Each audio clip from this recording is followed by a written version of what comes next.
उल्लासनगर समाचार में आप सभी का स्वागत है। शहर से जुड़ी सारी खबरों के लिए हमारे न्यूज चैनल को सब्सक्राइब करें। उल्लासनगर में आए दिन आत्महत्याओं के मामले बढ़ते जा रहे हैं, जहां लोग अपने कर्ज के खातिर अपनी जान खुद ही लेने लगे हैं। कर्ज के दबाव में आकर लोग आत्महत्या जैसे कार्य कर रहे हैं, जबकि आप कानून और प्रशासन का भी सहारा ले सकते हैं। लोग अपने परिवार और छोटे बच्चों को, माता पिता को आत्महत्या कर अकेला छोड़ जाते हैं और अपने परिवार को और भी गंभीर स्थिति में डाल देते हैं। जबकि ऐसे कई और भी रास्ते हैं, कानूनी तौर तरीके हैं जिसे आप अपनाकर आत्महत्या से बच सकते हैं। ये एक अभियान है। आइए सुनते हैं पूरा इंटरव्यू। उस खराब स्थिति के आने का, उस मनुष्य दिन के आने का वेट मत करो। आपको पहले ही पता चल जाता है कि मेरी अगले महीने स्थिति नहीं है। 2 महीने पहले पता चलता है कि मैं अभी EMI नहीं पे कर पाऊंगा। अब आप इंतजार करते रहते हो कि 3 EMI बाउंस हो जाए। 3 EMI का मतलब 90 दिन। 90 दिन के बाद वो हो जाएगा NPA। जब आपको पता है 2 महीने बाद मैं EMI नहीं दे पाऊंगा, तो अभी बैंक में जब आप EMI भर रहे हो तब बैंक में जाकर के लेटर दो कि साहब मेरी स्थिति आज वैसी नहीं है जब मैंने लोन लिया था, जब जैसी स्थिति थी। अगले 2 महीने बाद मैं EMI नहीं भर पाऊंगा। अब मुझे कोई विकल्प दिया जाए। बैंक क्या क्या विकल्प दे सकता है? बैंक 3 विकल्प दे सकता है। पहला विकल्प होता है आपको कुछ समय दे दे। 6 महीने का, 1 साल का, 2 साल तक का बैंक को समय देने का अधिकार है अगर आपकी स्थिति खराब हो जाती है। कई लोगों ने बताया घर में जो कमाने वाला था वही एक्सपायर कर गया। अब कहां से EMI देगा? बैंक को पता ही नहीं है स्थिति खराब है इतनी। आप फोन नहीं उठा रहे, आप उनके लेटर के जवाब नहीं दे रहे। आप बैंक को पहले ही बता दो कि भाई मेरी स्थिति खराब हो सकती है, अब मैं नहीं पे कर पाऊंगा, मुझे समय दे। या तो बैंक समय दे देगा। समय नहीं देगा तो बैंक दूसरा क्या कर सकता है? लोन रीस्ट्रक्चर कर सकता है। रीस्ट्रक्चरिंग क्या होती है? आपकी EMI को कम कर देगा। आपका तो मेरी सैलरी थी 50,000 रुपए महीना, मैं 30,000 रुपए महीना EMI भर पा रहा था आराम से। अब मेरी नौकरी छूट गई, या मेरी नौकरी नहीं है, या मेरी नौकरी की मेरी सैलरी कम हो गई, 25,000 रह गई, मैं 30,000 की EMI नहीं पे कर सकता। तो बैंक से रिक्वेस्ट करो कि मेरी EMI को उस रेंज में 15,000, 12,000 जितनी आप कर सकते हो उतनी रेंज में ले लेगा। इसको रीस्ट्रक्चरिंग बोलते हैं। रीसेटलमेंट कर सकता है, रीफाइनेंस कर सकता है, पुराना लोन क्लियर करके नया लोन दे सकता है आपको। आपकी EMI अब नई वाली जो बनेगी वो कम बन सकती है। एक लीन पीरियड होता है। लीन पीरियड मतलब जिसमें आपको EMI या इंटरेस्ट पे नहीं करना, ऐसा भी लीन पीरियड लिया जा सकता है 6 महीने से लेकर के 2 साल तक का। बैंक से जाकर के बात करो कि मेरी स्थिति खराब है, और जेन्युइन जो स्थिति है वो बताना। और बैंक से कुछ भी कम्युनिकेशन करो, बार बार बोल रहा हूं, बैंक से रिटर्न कम्युनिकेशन करो। बैंक क्या करता है आपको? जब भी कोई कम्युनिकेशन करता है नोटिस भेजता है। क्यों भेजता है? बैंक पागल है क्या? बैंक इसलिए भेजता है कि जब आप इन नोटिस का जवाब नहीं दोगे आप डिफॉल्टर हो जाओगे। उसके पास 5 नोटिस होंगे, वो कोर्ट में जाएगा, देखो जी हमने तो इतनी बार इनको बताया था। अच्छा तुम्हारे पास 10 होंगे तो जज तुम्हारी बात मानेगा कि देखो जी मैंने बैंक को बताया था मेरा व्यापार बंद हो गया है, मैंने बैंक को बताया था मेरी EMI नहीं दे पाऊंगा, मैंने बैंक को बताया था मेरा लोन रीस्ट्रक्चर कर दो, मैंने बैंक को बताया था मेरी EMI कम कर दो, मैंने बैंक को बताया था मेरे घर में कोई बीमार हो गया है, मैंने बैंक को बताया था कि मेरी स्थिति खराब हो रही है। बैंक को कोई सपना नहीं आएगा कि आपकी स्थिति आज खराब है। बताना पड़ेगा। अगर बताओगे तो बैंक आपकी बात सुनेगा। अभी गाड़ी में भी हम आ रहे थे तो एक व्यक्ति को बताया गया, उसने जाके बैंक में बात की, EMI जा रही है उसने कहा जी मैं अगले महीने से पे नहीं कर पाऊंगा, मुझे कम से कम 2 साल का समय दे दो। बैंक ने कहा 2 साल का समय नहीं मिलेगा आपको, मैक्सिमम मैं 6 महीने का समय दे सकता हूँ। और वो कह रहा सर क्या करना? मैंने 6 महीने मिल गए ना, पहले 6 महीने का ले ले। 6 महीने में जब 5 महीने हो जाए फिर जाकर के एप्लीकेशन लगाओ कि मेरी स्थिति अभी भी ठीक नहीं हुई। अगर नहीं हुई है, अगर ठीक हो जाए, ऊपर वाला करे, कोई काम चल जाए, कुछ हो जाए, तो भरना शुरू कर दो। लगातार 3 इंस्टॉलमेंट बाउंस मत होने देना, क्योंकि अगर लगातार 3 इंस्टॉलमेंट बाउंस हो जाती है तो उसको NPA डिक्लेयर किया जा सकता है। ऑल्दो बैंक इतनी जल्दी NPA नहीं करता। कारण क्या है?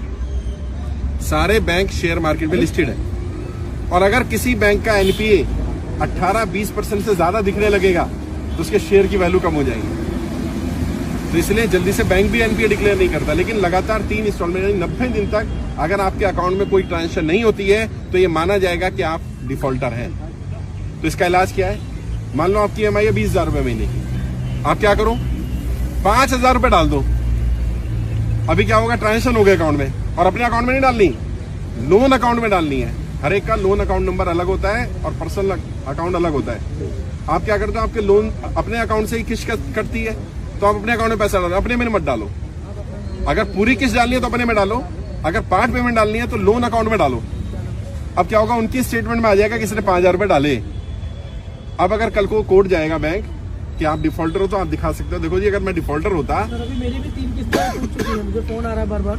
3 नहीं टूटनी चाहिए थी, अगर टूट गई तो 10 तारीख को तीसरी किस्त भी मतलब हो गई, नहीं भर पाया। हाँ अभी टूट गई, फोन आ रहा था। तो बाद में बता देता हूँ। अगर एनपीए हो गया है तो इसका भी इलाज है, बैंक में जाओ, रिटर्न में एप्लीकेशन, ओरल नहीं रिटर्न में दो कि मेरी 3 इंस्टॉलमेंट बाउंस हो गई है, ये रीजन है, आगे से मैं इसको कंटिन्यू करने की कोशिश करूंगा, मुझे इन 3 इंस्टॉलमेंट के लिए समय दे दिया जाए। तो बैंक के पास ये भी अधिकार होता है कि वो 3 इंस्टॉलमेंट को ऐसे ही होल्ड रखे और आगे की कंटिन्यू कर दे।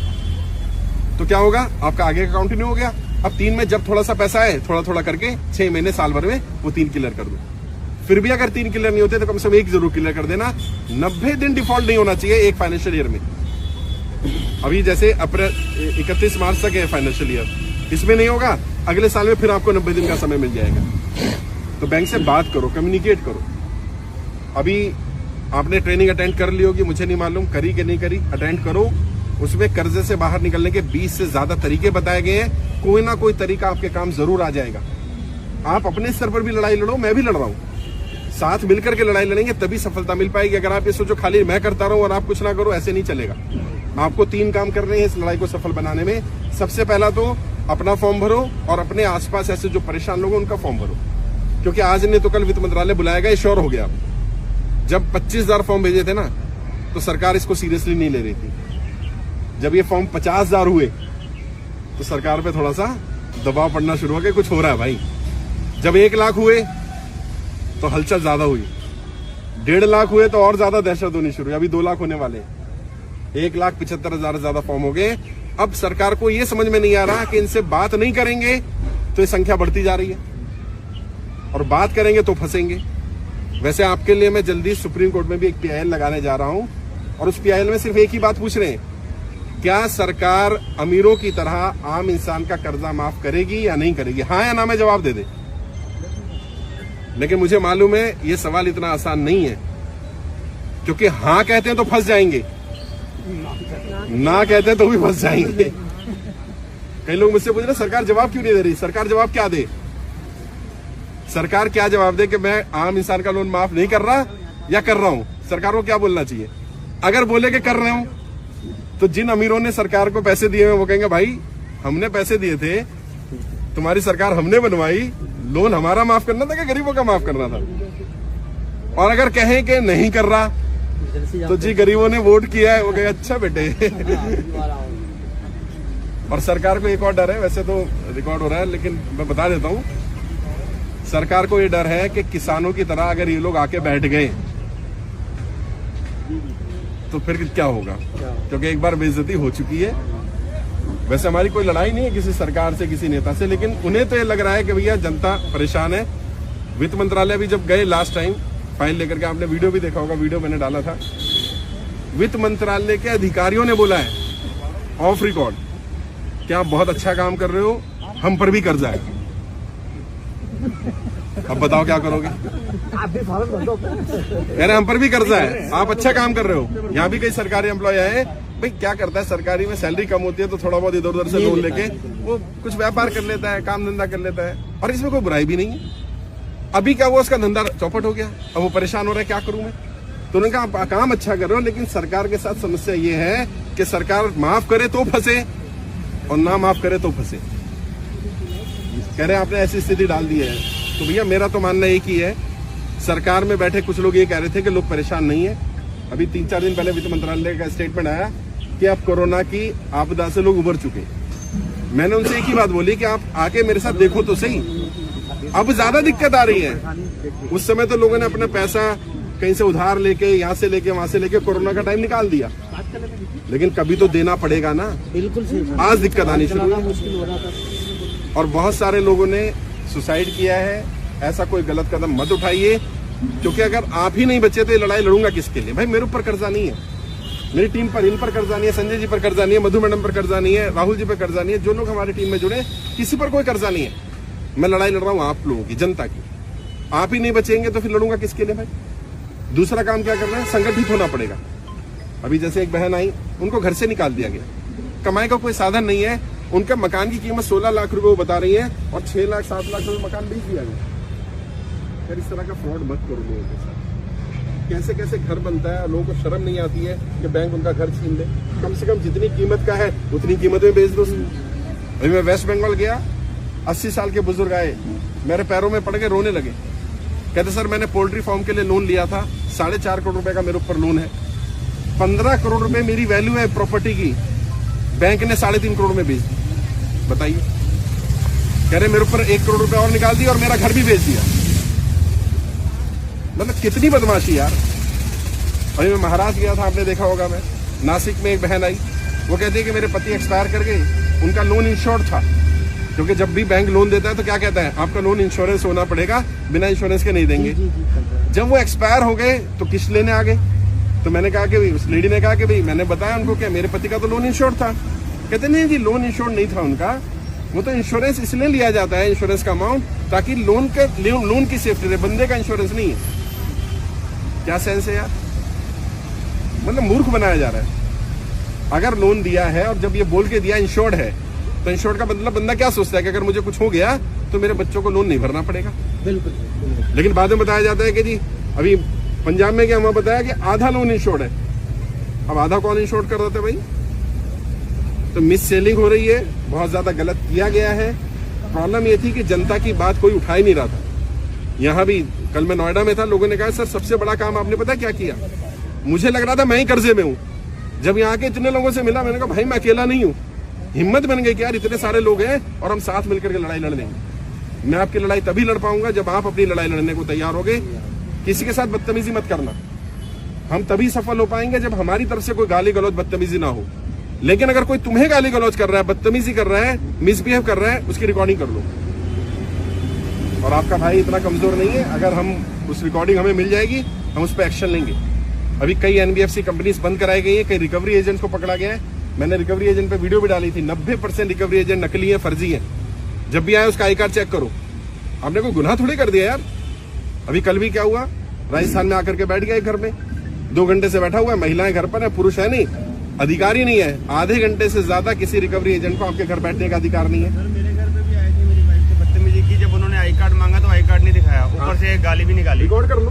सर मैं घर पे नहीं था, वाइफ से बच्चा था छोटा। रिकॉर्ड कर लो, रिकॉर्ड करो, क्योंकि आपको अपने अधिकार नहीं पता है, इसलिए वो आप पर चढ़ रहे हैं। क्या क्या मांगो? आई कार्ड मांगो, फिर रिकवरी का एक उनको ऑर्डर मिलता है, जॉब ऑर्डर जिसको बोलते हैं, कि आपको ऑर्डर मिला है, दिखाइए जरा। वो पेपर होना जरूरी है, प्लस उनके पास डीआरए का लाइसेंस या सर्टिफिकेट होना जरूरी है। डीआरए का जिसके पास सर्टिफिकेट होगा वो गाली गलौज कर ही नहीं सकता, क्योंकि उनकी ट्रेनिंग में पहली चीज ये सिखाई जाती है कि आपने सर या मैडम कहकर बात करनी है।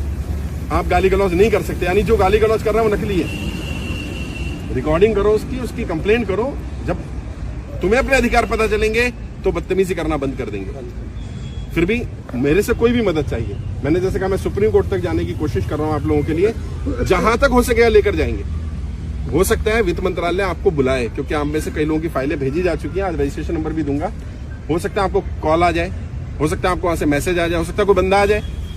जेन्युइन स्थिति बताना अपनी, और जो सच है वो बोलना। देखो, क्योंकि सरकार से छुपा नहीं पाओगे, सरकार को तुम्हारी स्थिति पता चली जाएगी।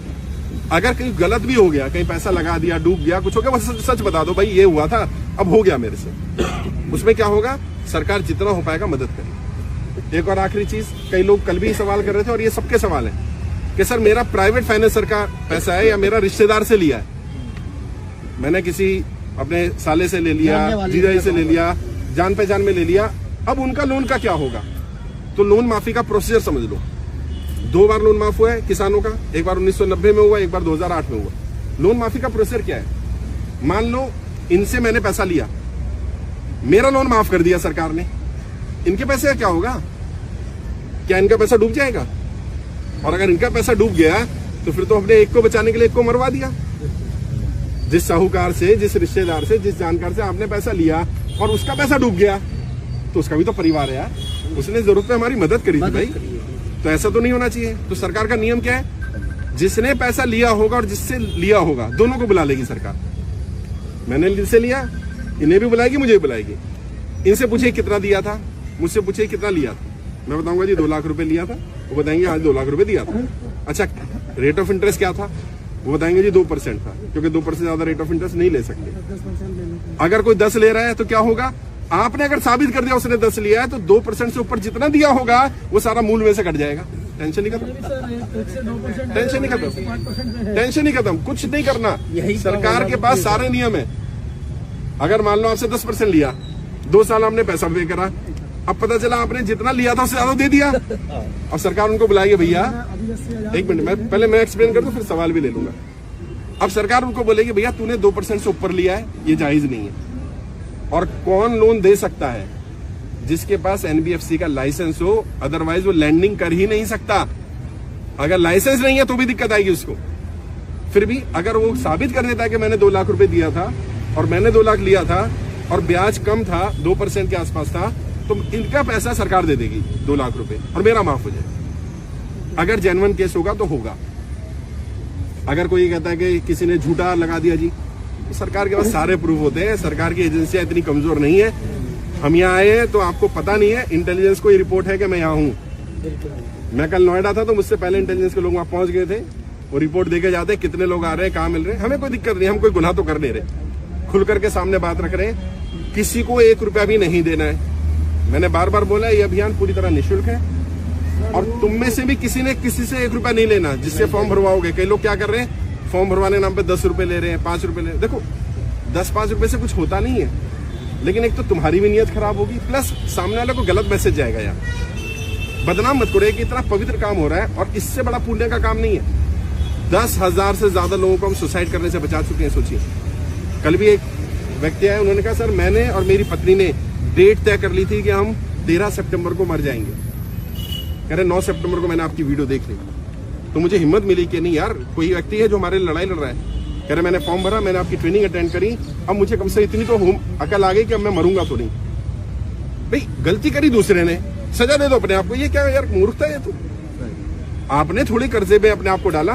और ईमानदारी से बताना, जितने भी लोग हो, क्या कोई इच्छा से चाहते हो किसी का पैसा मार लो? नहीं, हर कोई पे करना चाहता है। प्रॉब्लम क्या है? और पे कर रहे थे, समय दे दो, कोरोना की वजह से नहीं कर पाए। मैं क्या कह रहा हूँ भाई, जिनका लोन माफ हो सकता है उनका माफ कर दो, जिनका माफ नहीं हो सकता 2 साल का समय दे दो। ना इंटरेस्ट लगेगा, ना पेनल्टी लगेगी, ना कुछ लगेगा। 2 साल तक, 2 साल में अपने आप स्थिति ठीक कर लेगा। बिल्कुल। और मुझे उम्मीद है सरकार अब हमारी बात सुनेगी, क्योंकि सरकार को भी अब समझ में आ गया कि एक समस्या गंभीर है। जैसे मैंने कहा, जब 25,000 थे तो नहीं सुन रही थी, अभी 2 लाख होने वाले तो सुन रही है। सोचो जिस दिन 20 लाख होंगे, जिस दिन 1 करोड़ होंगे, आज नहीं तो कल सरकार को कर्जा माफ करना पड़ेगा। तब तक आपके पास एक ही विकल्प है कि आप बैंक में जाकर के समय ले लो। अगर बैंक समय नहीं देता, लेटर लिख करके दे दो, बस इतने काम हो गया। अब EMI नहीं भी भरोगे अगर वो लेटर नहीं लेते हैं, इसीलिए हाँ, ये भी एक प्रॉब्लम आ रही है, बैंक वाले लेटर नहीं ले। वैसे तो ये अधिकार है आपका, क्योंकि बैंक ने कोई लेटर भेजा तो बैंक का आप रिसीव करते हो, तो बैंक को लेना चाहिए, फिर भी नहीं ले रहा। कोई बात नहीं, बैंक की ब्रांच का एड्रेस है, स्पीड पोस्ट करा करके उसकी रसीद रख लो। स्पीड पोस्ट पे रसीद मिलती है। अब जब कोर्ट में जाएगा, आपके पास लेटर की कॉपी होगी, स्पीड पोस्ट की रसीद होगी, जज साहब को दिखाना, जज साहब इस डेट को मैंने भेजा था और मैं जब बैंक गया था इन्होंने लिया भी नहीं था। और जब मैनेजर मना करे लेने को तो उसको बोलना लिख कर दे कि मैं नहीं ले रहा। डरना नहीं है, सरकारी वाला तो ले ही लेगा, क्योंकि उसको पता है मेरी नौकरी चली जाएगी। प्राइवेट वाले थोड़े नखरे करते हैं कि लेटर नहीं ले रहे। उसको बोलो देखो आप नहीं लोगे, उसको बोल देना आप नहीं लोगे, मैं स्पीड पोस्ट कराऊंगा, आपके पास लेटर पहुंच जाएगा, मेरे पास रसीद आ जाएगी। लेना तो आपको पड़ेगा ही, बेहतर है अभी ले लो, क्यों मेरे भी 25 रुपए खराब कर रहे हो। जब उसे पता चलेगा कि तुम्हें पता है अपने अधिकार, तो ले लेगा। और उसको बोलो कि इस पर रिसीविंग करके दे दो कि मैंने लेटर दिया था, बस इतना ही काफी। सरेंडर कर दो, आपने फ्लैट लिया, सरेंडर कर दो। हाँ कोई बात नहीं। अब किसकी प्रॉपर्टी का लोन हो सकता है, गोल्ड का लोन हो सकता है, गाड़ी का लोन हो सकता है, तो वो क्या कहते हैं, 3 किस्तें बाउंस होने के बाद वो कहते हैं भैया अब आपका NPA होने वाला है, आप सरेंडर कर दो, नहीं तो हम कब्जे की प्रक्रिया शुरू करें। वो कर सकते हैं, उन्हें अधिकार है। मैंने इसलिए कहा कि 3 किस्तें बाउंस मत होने दो बस। फिर भी अगर हो जाती है तो आप सेटलमेंट के लिए टाइम मांग लो। बैंक से कोई भी कम्युनिकेशन बंद मत करना। फोन आते हैं, फोन नहीं उठाना, मिलना नहीं, नोटिस का जवाब नहीं देना, इससे पता चलता है आप डिफॉल्टर। बेहतर ये रहेगा कि आप फोन भी उठाओ, बात भी करो, बैंक भी जाओ, मिलो भी, अपनी बात करते रहो, तो वो समय देता रहेगा। एक्चुअल में हमें करना क्या है, सीधी सी बात है, हमें इतना समय ले लेना है जितने दिन में वित्त मंत्रालय से जवाब आ जाए। आज मैं आपको रजिस्ट्रेशन नंबर आपका दे दूंगा, अब आपका हाथ और मजबूत हो जाएंगे। आप बताओ मेरा ये फाइल नंबर है, मैं आपको जो दे रहा हूँ फाइल नंबर दे रहा हूँ, वित्त मंत्रालय में सभी की फाइलें भेजी गई हैं, उनका एक रजिस्ट्रेशन नंबर यूनिक तैयार किया गया है। वो रजिस्ट्रेशन नंबर लेकर के जाओ और बैंक को बोलना कि ये मेरा फाइल नंबर है, वित्त मंत्रालय में मैंने फाइल भेजी हुई है, मैं कर्जा मुक्ति अभियान से जुड़ा हूं, कम से कम मुझे 1 साल का समय दे दो। 1 साल का समय सब मांगो, किसी को लग रहा है कि 1 साल का नहीं देगा तो भी मांगो, अपनी तरफ से मत सोचो कितना देगा नहीं देगा। घबराना नहीं है, डरना नहीं है, लड़ेंगे और सफल होंगे। मुझे पूरा विश्वास है कि सरकार जनता की बात सुनेगी, जनता की बस संख्या बल दिख जाए उसे। अभी वो दिख नहीं रहा था ना, अब दिखने लगा। अब उन्हें ये भी डर है कि ग्राउंड पे मिल रहा है। अभी मैं वेस्ट बंगाल होकर के आया, अभी मैं महाराष्ट्र होकर के आया, पंजाब होकर के आ गया, मैं गुजरात हो आया हूँ, अभी मैं मध्य प्रदेश जाने वाला हूँ, राजस्थान जाने वाला हूँ, यूपी होकर के आया हूँ। मैं देश के हर राज्य में जा रहा हूँ, हर डिस्ट्रिक्ट में जा रहा हूँ। और आप हैरान होंगे जान करके, कई कई जगह तो 500-500 हजार लोग आ रहे हैं। महाराष्ट्र में एक गांव में क्या पूरा गांव कर्जे में, आप वीडियो देखना, वो 650 लोग थे जिन्होंने फॉर्म भरा एक ही गांव के। वो कह रहे साहब किसान क्रेडिट कार्ड के नाम पे हमें लोन दे दिया, अब हमारी फसल खराब हो गई है, बैंक वाला सुन नहीं रहा, वो कह रहे हम तो फसल जब्ती कर लेंगे, आपकी जमीन जब्ती कर लेंगे। ऐसी बदमाशी नहीं चलेगी। बैंक वालों को भी समझना चाहिए कि आज स्थिति खराब है और आप अपना एक और काम कर लो, जो भी आपकी स्थिति हुई है उसको विस्तार से लिख कर रखो, कल को पुराना ना करे आपको कुछ हो जाए। कल को वित्त मंत्रालय बुला ले तो मंत्री के पास समय नहीं होता इतना, 1 मिनट का समय भी नहीं देंगे, वो कहेंगे तुरंत बताइए क्या है, आपका कुछ है ही नहीं लिखा हुआ। अपनी पूरी व्यथा लिख दो, जी मैं ऐसा व्यापार कर रहा था, ये कर रहा था, वो कर रहा था, नोटबंदी आई, इससे ये दिक्कत आई, जीएसटी आई, जो भी दिक्कत आई, लॉकडाउन लगा उस दिन से मेरे पास ये दिक्कत आई, उससे पहले मैं भर पा रहा था, ये हो रहा था, वो हो रहा था, अब नहीं कर पा रहा हूं। अब वित्त मंत्रालय क्या करेगा, आपकी फाइल निकलवाएगा, इनकम टैक्स की फाइल, बाकी फाइलें, किसने पहले कितना रिटर्न भरा है, बाद में कितना भरा है, सामने आ जाएगा। अगर मानो उससे पहले आपकी ईएमआई सही जा रही थी, लॉकडाउन के बाद दिक्कत आई, तो सरकार को पता चले ना लॉकडाउन से दिक्कत आई है। कुछ नहीं छुपेगा, जो जेन्युइन है। भैया कई लोग यहाँ फ्रॉडी भी घुस गए हैं, कर्जा मुक्ति के नाम पे फ्रॉड कर रहे हैं, पैसा मांग रहे हैं कि 2000 रुपए दे दो मैं लोन माफ कर दूं। भैया कोई ऐसे पैसे लेके लोन माफ नहीं कर सकता। और मैंने बार बार कहा है, फिर कह रहा हूँ, किसी को 1 रुपया भी नहीं देना। अगर कोई मेरे नाम से, मेरी टीम के नाम से पैसा मांगे, तुरंत पुलिस में कंप्लेंट कर दो, तुरंत।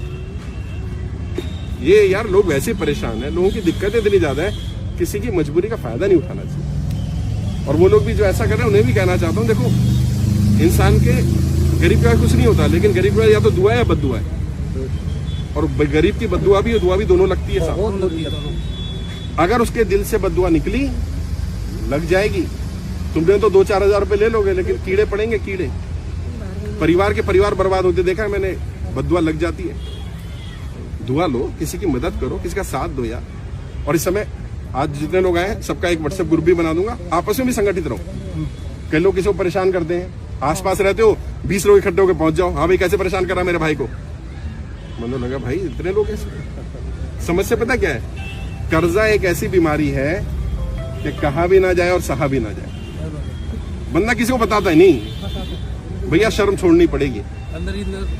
अगर ये शर्म नहीं छोड़ोगे, अभी भी कई लोग शर्मा शर्मी में यहाँ नहीं आ रहे, किसी को पता न चल जाए। अच्छा जिस दिन घर भी गया पता चल जाएगा, जिस दिन गाड़ी उठा के लेके जाएगा पता चल जाएगा। घुटते रहते हैं सर, घुटते रहो, क्या फायदा। सामने आओ, बात करो और स्वीकार करो कि इसमें तुम्हारी गलती नहीं है, क्योंकि सच है ये, इसमें तुम्हारी गलती नहीं है। रेडिसन ब्लू होटल का मालिक था अमित जैन, 5-6 दिन पहले उसने सुसाइड किया। जब 1-1.5 महीने 2 महीने हो गए सुसाइड से, 5-6 दिन पहले उसने मेरे को फोन किया था। उसने सर मिलना चाहता हूँ। मैं दिल्ली में नहीं था, मैं आने वाला हूँ, मिलेंगे, मुलाकात करेंगे। जितने में दिल्ली आए इतने पता चला सुसाइड कर लिया। 600 करोड़ का लोन था उसके ऊपर।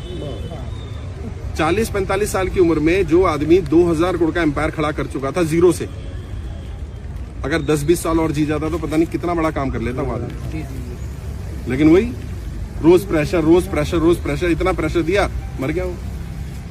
और इंसान पता है कर्जे से नहीं मर रहा, बदनामी से ज्यादा मर रहा है। जब उसको बदनाम किया जाता है, जिन रिश्तेदारों से वो छुपा रहा होता है उन्हीं को फोन करते हैं बैंक वाले, गारंटर को परेशान करते हैं, बाकी लोगों को परेशान करते हैं। तो मुझे मालूम है ये सब हो रहा है। लड़ाई लड़ेंगे, साथ मिलकर लड़ेंगे तो जरूर सफल भी होंगे। एक दूसरे का साथ दो, जाति धर्म भाषा क्षेत्र लिंग का भेदभाव मत करो, हर किसी का साथ खड़े हो जाओ। इस समय सबको सपोर्ट की जरूरत है। बिल्कुल। अगर धर्म जाति में फंसे रहोगे, इसमें उसमें फंसे रहोगे, मैं इसके यहाँ क्यों जाऊं, मैं उसके यहाँ, ऐसे मत करो। जिसको जरूरत है उसके यहाँ पहुंच जाओ यार, निस्वार्थ भाव से जाओ। मदद करोगे, मैं भी मदद करूंगा, और मैं आपसे वादा करता हूं एक एक व्यक्ति का एक एक रुपया कर्जा माफ कराऊंगा। ये अंतिम सांस तक ये लड़ाई लड़ूंगा मैं आपको, लेकिन मैं तभी लड़ पाऊंगा जब आप भी मेरा साथ देंगे। अभी मिलते हैं, बारिश हो गई, थोड़ा साइड में हो जाते हैं हम लोग। सर आप पीएल करिए, कई हजार सिग्नेचर्स मैं दूंगा। नहीं, लाखों में जाएंगे जी। मैं अपनी तरफ से हजारों सिग्नेचर्स दूंगा। बहुत बढ़िया, बहुत बढ़िया, बहुत बढ़िया। सर ये आपसे मिलने के लिए छत्तीसगढ़ से आए हैं 2 जने। अरे द्वारका मैं तो आने वाला हूँ, रायपुर आ रहा हूँ मैं, इवेंट होने वाला है। नहीं, बारिश हो रही है, शेड में हम लोग बैठ सकते हैं। ये भी छत्तीसगढ़ से आए हैं, 2 जने आए हैं। अच्छा, अभी बारिश हो रही है, थोड़ा तबीयत खराब ना हो जाए आप लोग।